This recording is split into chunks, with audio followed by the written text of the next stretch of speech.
Hi, my name is Mark Badoon, and I like to design and build things. I'm especially interested in building creative things. And behind me you see one of my creations. It's called a kinetic sculpture, and we entitled it Sunflower. It's called a kinetic sculpture because it moves, and it's a sculpture.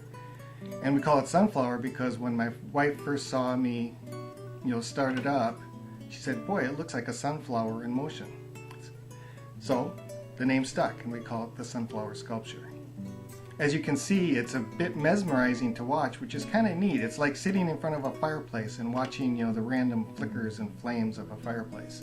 It does not run off an electric motor, and that's why it has some of the random motions that you see behind me. It runs off of a spring, and I'll show you how to wind that in a minute.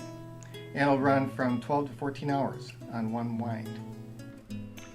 This is what creates the power that runs the sculpture. This is a constant torque spring, which is wound around a drum.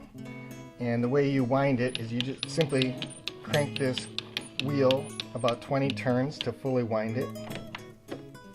And that'll create the power required to keep the mechanism running. It'll run, like I said before, 12 to 14 hours on a single wind.